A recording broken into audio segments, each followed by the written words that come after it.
네, 오후 예배에 창세기 강의 2주 만이에요. 그렇죠? 2주 정도를 선교사님 오시고 또 이은수 목사님 오셔서 찬양 예배 드리고 하면서 말씀 못 나눴는데, 조금 앞에 사건을 좀 기억해 보시죠. 이 앞에 어떠한 사건이 일어났었습니까? 모세와 아론이 드디어 하나님의 말씀을 의지해서 바로 앞에 섰습니다. 그리고 바로 앞에서 우리 하나님이, 여호와 하나님이 이스라엘을 광야에서 예배할 수 있도록 내어 보내라 합니다. 그랬더니 바로가 뭐라고 응답을 했습니까? 여호와가 누구이기에 내가 네 말을 듣고 이스라엘 백성을 광야로 내어 보내겠느냐? 너희들은 빨리 돌아가서 너에게 주어진 일이나 해라. 그리고 내쫓아 버렸던 것이지요. 그러면서 바로는 이스라엘의 감독관을 시켜서 이스라엘 백성들에 대한 노역을 더 심하게 시켰습니다. 심한 것도 매우 심하게 시켰죠. 그래서 벽돌을 만들 때 필요한 집도 그들 보러 그동안은 제공해 줬는데 이제 그것마저도 너희들이 다 구해와서 벽돌까지 다 만들어내야 되는 생산량을 하나도 줄이지 않겠다라고 하는 것이죠. 그래서 그 고역이, 더 가중된 고역이 너무나 고통스럽고 힘겨워서 결국은 그 원래 생산에 내던 양을 다 내지 못했습니다. 그랬더니 이 애굽의 압제자들이, 애굽의 감독관들이 매를 대고 막 욕을 하고 왜 못 맞추냐고 막 그들에게 더 고통스럽게 만들었던 것이죠. 그럴 때 이제 이스라엘의 대표자들이 바로를 찾아와서 어찌하여 왕께서 우리를, 왕의 종들에게 이런 고통을 주십니까? 좀 감해 주십시오. 요청을 했을 때 감하지 않겠다. 너희들은 더 고통받아야 된다. 그러면서 내어 쫓게 된 것이죠. 근데 내어 쫓으면서 뭘 알게 됐어요? 이 고통이, 이 더 가중된 고통이 모세와 아론 때문에 비롯된 것임을 알게 됐어요. 그래서 모세와 아론을 뭐 했어요? 원망했지. 그러면서 하나님이 너희들을 심판하기를 원한다. 사실은 그런 느낌이었어요. 무슨 말씀인지 아시겠죠? 하나님이 이스라엘을 출애굽시키려고 모세와 아론을 하나님이 보내셨는데 하나님의 백성들은 그 하나님을 왕으로 섬기지 못하고 바로 앞에 당신의 종들을 이러면서, 그러면서 하나님께서 모세와 아론을 심판하기 원한다는 그런 소리를 지금 하고 있는 거예요. 이게 참 묘한 순간이죠. 그럴 때 모세가 하나님께 나가서 하소연합니다. 하나님, 도대체 이게 뭡니까? 하나님이 80이 다 된 나를 이곳까지 설득해서 제가 그 하나님의 뜻에 순종하여 왔는데, 바로는 나를 업신여기는 것 상관없지만 하나님의 이름을 망령되이 일컫고, 거기다가 이스라엘을 더 압제하여 우리 이스라엘 백성들이 고통받고 있으니 제가 이걸 차마 눈뜨고 볼 수 없습니다. 하나님 언제 구원하시렵니까? 이렇게 하소연하게 된 것이죠. 이 하소연 속에는 뭐가 담겨 있어요? 하나님을 향한 믿음도 있고 안타까움도 있고 자연스럽게 불신이 섞여 있는 거예요. 무슨 불신이냐? 호렙산에서 모세가 하나님을 불타는 떨기나무 가운데 만났을 때 그 하나님이 모세에게 뭘 가르쳐 주셨어요? 나는 스스로 있는 자다. 자기 이름을 알려주셨다며. 기억하시죠? 나는 스스로 있는 자다. 그때 모세에게 있어서 하나님의 그 이름은 참으로 장엄하고 감히 고개조차 들 수 없는 그런 놀라운 이름이었어요. 모세에게 있어서. 근데 지금 바로 앞에서 이 사건을 겪으면서 바로가 누구의 이름을 업신여겨요? 자기가 그렇게 경외하던 하나님의 이름을, 여호와 하나님의 이름을 업신여기고 있어요. 근데 이스라엘 백성마저도 업신여기고 있어요. 그러는 과정 속에서 모세의 마음에는 어떤 생각이 드냐면, 아무리 여호와 하나님이라도 저 바로의 손에서 이스라엘을 빼낼 수 있을 것인가? 이것에 대한 불신이 스며드는 거예요. 그래서 하소연하고 원망해. 하나님의 능력을 의심한다는 차원보다 그 능력을 믿고 알고는 있는데 왠지 모르게 과연이라는 그 의문점이 자꾸 들어요. 이게 사실은 불신이기는 해요. 그 의문점이 들어오는 거죠. 그렇게 하나님께 하소연을 합니다. 하소연을 했더니 하나님이 이제 6장 1절에서 먼저 말씀하셨죠. 모세에게 이르시되 이제 내가 바로에게 하는 일을 네가 보리라. 강한 손으로 말미암아 바로가 그들을 보내리라. 강한 손으로 말미암아 바로가 그들을 그 땅에서 쫓아내리라. 하나님의 강한 손 때문에 그 바로가, 그렇게 강팍했던 바로가 결국 이스라엘을 내어 쫓듯이 보낼 수밖에 없게 될 것이다 라고 하는 말씀을 일단 해 주십니다. 해 주시고 나서 오늘 2절부터 자신의 메시지를 다시 한번 주시는데, 2절을 보세요. 2절 보시면 이렇게 되어 있죠. 하나님이 모세에게 말씀하여 이르시되 나는 여호와니라. 이미 어디서 알려주셨던 말씀이에요? 호렙산에서 하나님이 처음 사명을 주실 때 해주셨던 말씀이에요. 나는 여호와니라. 그런데 그 메시지가 진행되는 마지막 절 8절 보세요. 8절. 내가 아브라함과 이삭과 야곱에게 주기로 맹세한 땅으로 너희를 인도하고 그 땅을 너희에게 주어 기업을 삼게 하리라. 나는 여호와라 하셨다 하라. 나는 여호와라는 말씀이 하나님이 스스로 메시지를 주시는 처음과 끝에 샌드위치처럼 뭐하고 있어요? 자리 잡고 있죠. 여러분 이게 굉장히 중요한 뜻을 우리에게 시사해 줍니다. 뭐냐면 잘 들어보세요. 그 당시 고대 근동에서 왕이 어떤 메시지를 선포할 때요, 그 시작과 끝 부분에 자신의 이름을 밝힙니다. 그러니까 왕이 전하는 메시지를 할 때 처음과 끝에 자기 이름을 밝혀. 나는 어떠한 자다. 나는 어떠한 왕이다. 그러니 이제부터 내 메시지를 잘 듣고 순종해라. 이런 차원으로 시작과 끝에 자신의 이름을 밝히고 가운데 메시지를 주는 거예요. 그러니까 지금 이스라엘 백성들 앞에서 모세에게 물론 먼저 주는 말씀이지만 하나님이 이스라엘 백성들에게 어떠한 위치에서 지금 메시지를 증거한다는 의미예요? 왕의 위치에서. 근데 생각해 보세요. 바로 이 앞전에 이스라엘은 바로를 향하여 뭐라고 말해요? 내 주, 당신의 종. 하나님을 왕으로 섬기고 있어요? 섬기지 않아요? 섬기지 않아요. 모세를 통해 처음에 하나님이 이런 계획이 있습니다라고 선포를 받을 때 막 기뻐했어요. 예배했어요. 경배했어요. 근데 막상 현실의 어려움을 닥치니까 실제 주인은 누구예요? 바로였어요. 이해되십니까?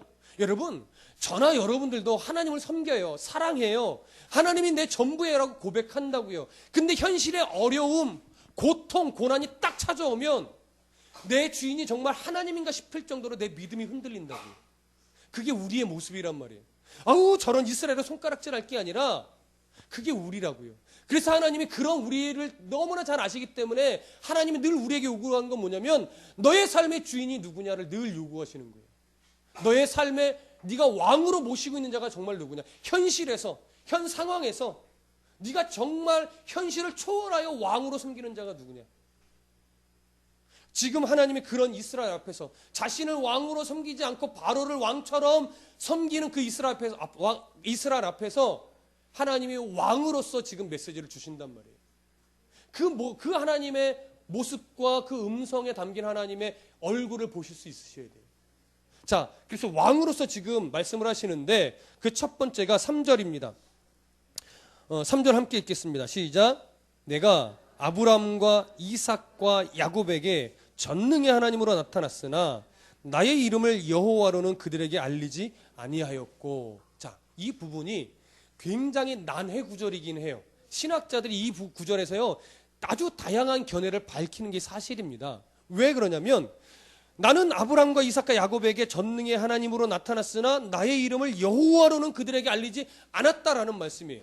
그러니까 구약의 족장들이 여호와라는 이름을 몰랐느냐? 이런 부분에 충돌이 되는 거예요. 여러분, 아브라함이 여호와라는 그 하나님의 이름을 몰랐을까요? 여러분 어떻게 생각하십니까? 모리아산에서 이삭을 바치러 아브라함이 올라갑니다. 이삭을 바치고 칼로 이삭을 죽이려고 딱 내리칠 때 하나님이 멈춰라, 그 손을 거둬라 말씀하셨죠. 그러고 나서 이미 네 마음을 내가 이제 알았다, 받았다. 네가 날 사랑하는 줄 내가 안다. 그래서 대신에 아들 이삭이 죽어야 되지만 이삭이 안 죽고 대신 뭘 예비해 놓으셨어요? 양을 하나 예비해 놓으셨지. 그래서 양을 대신 제사를 바쳤어요. 그때 그 양을 예비해 놓으신 양을 바라보면서 아브라함이 뭐라고 하나님께 이야기합니까? 여호와 이레라고 하는 표현을 쓰죠. 여호와라는 그 이름을 알았어요? 몰랐어요? 알고 있었어요. 이삭과 야곱도 알고 있었어요. 근데 오늘 성경은 뭐라고 말하냐면 아브라함과 이삭과 야곱에게 전능의 하나님으로 나타났으나 나의 이름을 여호와로는 그들에게 알리지 아니하였다라고 말한단 말이에요. 그래서 이 부분은 제가 오전에 잠깐 언급을 했지요. 이 부분은 그래서 여러 가지 견해가 나타나요. 정말 몰랐다라는 견해도 있단 말이에요. 그러나 그러한 의미가 아니라 오늘 이 부분은 아브라함과 이삭과 야곱에게 있어서 하나님은 어떠한 하나님이었냐면 그냥 언약의 하나님이었다라고 하는 거예요. 언약을 주신 하나님. 그러니까 소망만 있어요. 소망만. 그렇죠? 아브라함 때부터 계속 소망만 갖고 지금 끝까지 살아왔지 정말 그 언약을 이루시는 하나님을 만나지는 못했어요. 그래서 종종 그 말씀 드렸죠. 아브라함과 이삭과 야곱의 하나님이라고 부르는 이유는 뭐라고요? 그때까지는 계속 언약만 주셨고 모세의 하나님이라는 표현을 안 해요. 왜요? 그때부터는 이미 하나님 언약을 실행하기 시작하셨기 때문에. 그래서 아브라함과 이삭과 야곱의 하나님입니다. 언약을 주신 하나님. 그러니까 지금 아브라함과 이삭과 야곱에게 있어서는 하나님이 아직은 좀 막연한 하나님이에요. 언약과 방향성만 주신 하나님이라고요. 소망만 주신 하나님이라고요. 그래서 그에게는 전능의 하나님으로 나타났다는 게 그 의미예요. 그 하나님이 우리에게 약속해 주셨어. 그래, 우리 민족을 하늘의 별과 같이 바다의 모래같이 그렇게 해주신다 그랬어. 그렇죠? 그러나 야곱 때까지 그 일이 이루어지지 않았어요. 야곱도 결국 기껏해 몇 아들? 12아들밖에 안 됐다고요. 그래 이름을 이스라엘로 바꾸면서 애굽에서 400년 이상을 겪으면서 이제 민족을 이룰 수 있을 만큼의 숫자로 하나님이 불어나게 섭리하셨죠. 바로가 그렇게 산하전책을 함에도 불구하고 막 강에 던지고 죽이기까지 함에도 불구하고 이스라엘의 인구가 줄지 않았단 말이에요. 애굽이 막 두려워할 정도로 강성해졌단 말이에요. 그게 바로 이제 여호와라는 이름대로 하나님의 언약을 실행하셨다라고 하는 거예요. 그래서 오늘 3절에서 나의 이름을 여호와는 그들에게 알리지 않았다라고 하는 말은 이제 모세 때에 비로소 하나님이 그 뜻을 이루어 가시길 시작하실 거라는 얘기예요. 이해되시죠? 그런 차원의 말씀으로 3절을 여러분 이해하시면 되겠습니다. 자, 그러면 이제 4절을 보시면 4절에 이렇게 말합니다. 가나안 땅 곧 그들이 거류한 땅을 그들에게 주기로 그들과 언약하였더니 이제 애굽 사람이 종으로 삼은 이스라엘 자손의 신음소리를 내가 듣고 나의 언약을 기억하노라. 예, 여기서 다시 언약을 이야기하십니다. 근데 이 언약에 있어서 아브라함, 이삭, 야곱까지는 어떤 하나님이라고요? 언약을 주신 하나님이었을 뿐이라고요. 그때까지는. 근데 여기에 보세요. 6절에 나는 여호와라 애굽 산의 무거운 짐 밑에서 너희를 빼내며 그들의 노역에서 너희를 건지 편팔로 너희를 송장하여. 참 이 부분을 얘기하는데 이게 아니라 5절 보시면 이스라엘 자손의 신음소리를 내가 듣고라고 하죠. 이 듣고. 그 다음에 나의 언약을 기억하노라. 여기 듣다라는 말과 기억하다는 말을 히브리어적으로 보면 어떤 느낌이냐면 그냥 귀로 들었다라는 의미가 아니라요. 듣고 하나님이 정확하게 판단했다라고 하는 거예요. 지금 상황을. 그리고 듣고 판단하신 대로 이제 실행하신다. 어떻게 할 것이다라고 하는 그 방향성까지 하나님이 다 잡으셨다라는 의미가 여기 구절에 담겨 있어요. 그러니까 결국 이 얘기는 뭐예요? 언약을 주신 하나님에서부터 언약을 이제 이행하시는 하나님으로 나아가는 거죠. 이해되십니까? 그런 의미가 5절에 담겨 있어요. 그리고 나서 그 의미에 맞게 6절 함께 읽어봅니다. 시작. 그러므로 이스라엘 자손에게 말하기를 나는 여호와라 내가 애굽 사람의 무거운 짐 밑에서 너희를 빼내며 그들의 노역에서 너희를 건지며 편팔과 여러 큰 심판들로 너희를 속량하여 이렇게 되어 있는데 그러므로 내가 언약을 기억했다 들었다 무슨 의미라고요?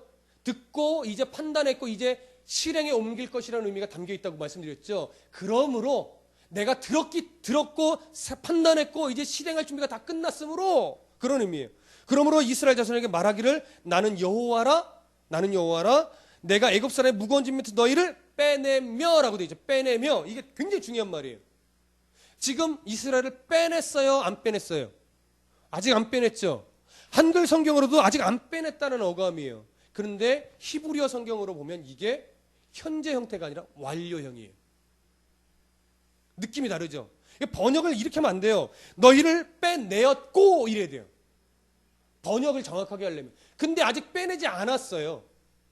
개혁성경도 번역할 때 빼내며라고 하니까 아직 빼내지 않은 것처럼 표현되어 있어요. 그러나 히브리어 원문은 완료 형태예요. 내가 너희를 빼내었고 그들의 노역에서 너희를 건지었고 편팔과 여러 큰 심판들로 너희를 속량하였으며 속량하였다라고 완료형으로 돼 있어요. 근데 왜 아직 빼내지 않았고 아직 속량하지 않았는데 히브리어 성경은 완료형으로 기록하고 있을까요? 하나님이 마음 먹으면 그 마음 먹고 작정하신 것이 될 수도 있고 안 될 수도 있습니까? 무조건 되는 거죠. 우린 머리로는 알아요. 그렇죠? 성경은 정확하게 하나님이 작정하신 것은 이미 된 거예요. 뜻이 하늘에서 이루어진 것 같이 땅에서도 될 겁니까? 된 겁니까? 된 거예요. 우리가 믿지 못해서 그렇게 될까라고 의심하고 미래지향적으로 생각할 뿐이지 뜻이 하늘에서 이루어진 것 같이 땅에서 이미 된 것과 마찬가지예요. 근데 우리는 두려운 거예요. 아직 안 되었고 뭔가 우리는 미래를 알지 못하니까. 그래서 그리스도인들도 점집에 자꾸 가는 거예요. 예수 믿는데 점집에 가요. 미래가 두려우니까, 알고 싶으니까. 근데 하나님은 뭐예요? 미래 알 필요 없다 이거예요. 내가 작정했으면 그건 이루어진 거다라고 하는 거예요. 이걸 신뢰하느냐 못 믿느냐의 차이지, 이걸 못 믿으니까 자꾸 점집에 집사님들이 들락날락해요. 아닌 것 같죠 여러분? 저는 많이 들어요. 집사님들이 점집에 다녀요. 그래서 어제 교회에서 이렇게 기도했는데 그 기도가 응답이 될까요? 안 될까요? 기도는 하나님께 해놓고 결과를 누구한테 물어요? 점쟁이한테 물어요. 지 미래도 모르는 점쟁이한테. 이게 우리한테는 웃긴 일인데 이게 많아요 여러분. 그게 얼마나 속상한지 모르겠어요. 그런데 그들이나 점쟁이를 찾아가는 그들이나 하나님이 주신다겠다 약속한 그것을 믿지 못하고 아직도 근심에 매이고 염려에 매이는 저나 여러분들이나 사실 엎어치나 매치나 똑같아요. 그래서 하나님이 우리에게 믿음의 백성이라면 이거 해야 된다라고 요구하시지 않는 거예요. 뭐만 요구해요? 내 백성이 되라. 나는 너의 하나님이고 싶다. 나는 네가 내 백성이었으면 좋겠다. 나는 너의 왕이었으면 좋겠다. 나는 너의 아버지였으면 좋겠다. 네가 나를 왕으로 인정하고 나를 아버지로 좀 인정해줬으면 좋겠다. 그거 하나 원하시는 거예요. 네가 나를 아버지로 인정한다면, 네가 나를 왕으로 인정한다면 너의 말투에서 나를 섬기는 향기가 나야 된다. 너의 행동에서 나를 왕으로 섬기는 그 냄새가 좀 났으면 좋겠다. 그거 하나 원한다예요. 그거 하나. 이해되세요? 그게 오전에도 그 말씀 나눴잖아요. 하나님이 그거 요구하는 거예요. 오늘도 이스라엘 백성들에게 요구하는 게 그거라고요. 다른 거 원하는 게 아니라. 우리는 그게 사실은 제일 힘들어요. 교회 돈 내는 게 사실 제일 쉬운 거예요, 여러분. 많이 내세요 이거 말하는 게 아니라 돈으로 뭔가 하는 게 제일 쉬운 거죠. 정말 마음을 드리고 정말 진심을 드리고 성실을 드리고 낮아짐을 드리고 헌신을 드리는 게 더 어려워요. 근데 하나님은 마음을 원하시는 거예요. 마음을. 정말로 나 사랑하고 있니? 정말로 네 중심에 하나님을 정말 사랑하는 마음으로 예배하고 있니? 그래서 옛날 어르신들은 그것을 자꾸 외적으로 표현하길 원했어요. 그래서 뭐예요? 예배당 할 때 양말 안 신고 오면 안 된다. 예배당 할 때 추리닝 바람으로 오지 말아라. 반바지 안 된다. 또 옛날 어르신들은 여자들 나시티 입고 교회도 못 오게 했어요. 왜요? 예배하는데 방해가 돼요. 남자들은요 다 똑같아요. 여러분들이 막 나시티 입고 야시하게 입고 오죠? 제가 설교하다 자꾸 눈이 글로 가요. 그렇게 여러분들이 만드시면 안 돼요. 무슨 말씀인지 아시겠습니까? 그냥 이해해요. 제가 그렇게 하겠다는 얘기가 아니라 그게 뭐예요? 하나님께 집중할 수 있도록 하나님을 정말 사랑한다면 내가 하나님을 집중하는 그 중심이 삶의 모습으로 말투에서 다 드러나야 된다고요. 예배 태도에서 드러나야 된다고요. 그래서 제가 예배에 여러분들 요구한 거 부탁한 거 딱 하나 있죠. 예배 5분 전 10분 전에는 오셔서 기도하며 성경 읽으며 준비해 달라고. 그게 그런 하나님 앞에 태도에서 나타나는 거예요. 양말 안 신고 와도 돼요, 여러분. 반바지 입고 와도 돼요. 근데 좀 조심해 주시면 좋지요. 다만 하나님 앞에서 내가 어떠한 자세로 예배의 자리에 나와 하나님을 바라보며 그 앞에서 예배하는가? 하나님 그 중심을 원하신단 말이에요. 그 중심을. 오늘 그 부분입니다. 하나님이 그래서 이미 빼냈다. 이미 속량했다. 그걸 믿으라는 거죠. 6절에. 자, 근데 그러면서 6장 중반에 보시면 애굽 사람의 무거운 짐 밑에서 너희를 빼내며 그들의 노역에서 너를 건지며 편팔과 여러 큰 심판들로, 이 얘기를 하죠. 여기 편팔이라고 하는 말이 갖고 있는 의미는 뭐냐면 하나님이 이제 강한 역사를 일으키겠다라고 하는, 하나님의 아주 능동적이고 아주 빠른 그런 일들로 인해서 내가 너희를 빼낼 것이다, 그 얘기를 하는 거예요. 그리고 여기 뭐라고 말해요? 7절 하반절에 너희를 빼내며 6절 하반절에 여러 큰 심판들로. 이 사건 이후에 어떤 일이 이제 애굽에 일어납니까? 10가지 재앙들이 일어나죠. 큰 심판들로 누구를 심판해요? 애굽에서 신이 아니면서 신인 척 하는 것들, 강의 신, 파리떼의 신, 메뚜기의 신, 나아가다가 어느 신? 살아있는 신으로 여기지는 바로까지. 하나님은, 이 세상의 유일한 하나님은 이름을 누구라도 지어주지 않고 스스로 있는 신은 누구밖에 없어요. 유일하신 여호와 하나님 한 분밖에 없다고. 그래서 나는 여호와라는 이름이 갖고 있는 의미는 바로 유일하신 하나님이라고요. 누구에게로부터 이름을 부여받지 않은, 누구에서부터 나오지 않은 스스로 존재하는 그 하나님. 근데 지금 이스라엘이 누구 밑에 있어요? 사람에게 이름을 부여받은 여러 잡신들의 손에 노란하고 있잖아요. 그들을 심판하여 너희를 빼내겠다라고 하는 거예요. 오늘 하나님이 우리들을 이 세상이라고 하는 세상 속에 출애굽시키실 건데, 그 출애굽에 있어서 우리들의 삶 속에 심판하실 것들이 그거예요. 하나님에 집중하지 못하게 만드는 세상의 가치관들에게서 우리를 빼내는 거예요. 물질의 유혹에서, 성적인 유혹에서, 또 어떤 학벌의 유혹에서, 이렇게 해야 성공한다라고 하는 어떤 세상 지향적인 그런 가치관 속에서 하나님이 자꾸 빼내세요. 그러니까 현대로 올수록 하나님이 그리스도인을 자꾸 뭘로 밀어넣으시냐면 예전보다 더 심한 고통 속으로 밀어넣을 때가 많아요.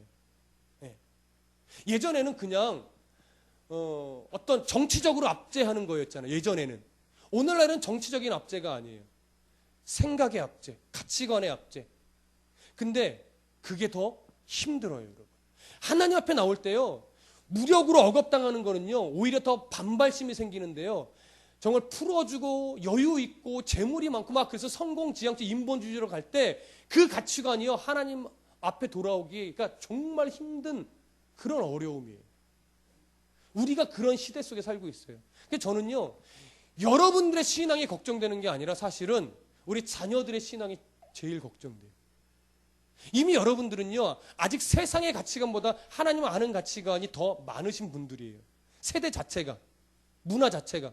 그런데 지금 민규나 그 이하, 고등학생, 중학생, 초등학생 이 아이들은요, 그 하나님을 바르게 아는 가치관보다 세상에 더 익숙한 가치관이 더 많이 물들어 있는 아이들이에요. 이 아이들이 하나님을 바르게 안다라고 하는 건요, 되게 기적과 같은 일이에요. 그게 제일 걱정이에요. 그래서 이 아이들은 말씀으로 잘 가르쳐야 되는데 이게 솔직히 쉽지가 않습니다.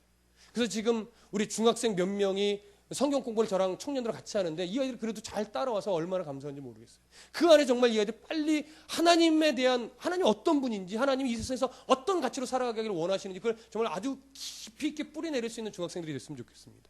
물론 지금의 청년들도 마찬가지고 그 밑에서 자라는 아이들이 그 줄기를 타고 앞으로 계속 성경 공부를 하며 하나님을 바르게 알아가는 세대들이 됐으면 좋겠습니다. 여러분, 그걸 위해서 기도해 주셔야 돼요. 우리 아이들 잘 되게 해주시고 잘 되게 해주시고 이렇게만 기도하지 마세요. 뭐가 잘 되는 건지를 아셔야 돼요. 뭐가. 어떻게 살아가는 것이 잘 되는 것인지를 알아야 돼요. 그렇지 않으면 하나님의 뜻과 상관없이 그냥 우리 아이 잘 되게 해주세요.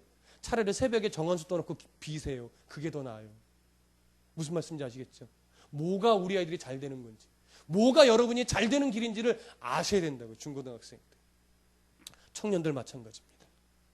하나님 그걸 가르치십니다. 하나님이 그렇게 빼내고야 마실 거예요. 그리고 7절, 이제 오늘 아주 중요한 제일 핵심되는 구절입니다. 7절 함께 읽습니다. 시작.